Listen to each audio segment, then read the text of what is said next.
भारत बहुत बड़ा देश है और सबसे बड़ा जो आयोजन होता है भारत में वो चुनाव को होता है। और उत्तर प्रदेश जैसे राज्य में अगर चुनाव हो तो बहुत सारे रंग देखने को मिलते हैं। तो चलिए यूपी इलेक्शन से जुड़ी एक बड़ी रोचक सी घटना आपको सुना देते हैं। अलग अलग मिजाज होता है हर क्षेत्र का। तो गोरखपुर में पहुंचा, वहां पर चिल्लूपार विधानसभा है और वहाँ पर मैं गया।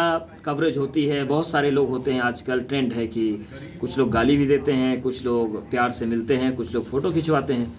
तो चिल्लूपार में हमारा लगभग 2-3 घंटे रुकना हुआ और एक लाइव हुआ। फिर जो हरिशंकर तिवारी जी थे, पूरा उस कुनबे से मुलाकात हुई, समाजवादी से मुलाकात हुई। हम चलने को तैयार थे और एक शख्स मिले, बहुत अच्छे सज्जन थे, लेकिन एक चीज़ के लिए वो बहुत ज़्यादा परेशान थे और परेशान भी कर रहे थे। उनको नंबर चाहिए था।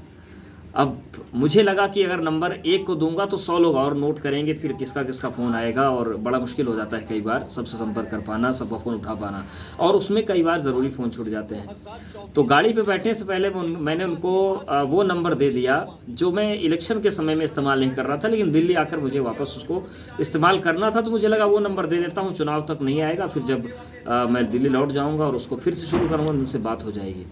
लेकिन मैं गाड़ी में बैठा और जैसे हम बढ़ने को थे उन्होंने शीशा खटखटाया और कहा कि आपका नंबर तो बंद है। और असल में वो नंबर बंद था, मैंने बंद नंबर ही दिया था उनको क्योंकि इस्तेमाल नहीं करना था। तो उन्होंने कहा ये आप बोल रहे हैं कि सेवा में नहीं है। तो मैंने कहा सेवा में नहीं है, रिचार्ज नहीं कराया है और हम करा लेंगे, थोड़ी देर में बात हो जाएगी। और ये कह के हम चले गए, कहे नहीं आपका तो रिचार्ज होना चाहिए। मैंने कहा आप सही कह रहे हैं, पर अभी करवा लूँगा, मैं सुबह ही बंद हुआ है।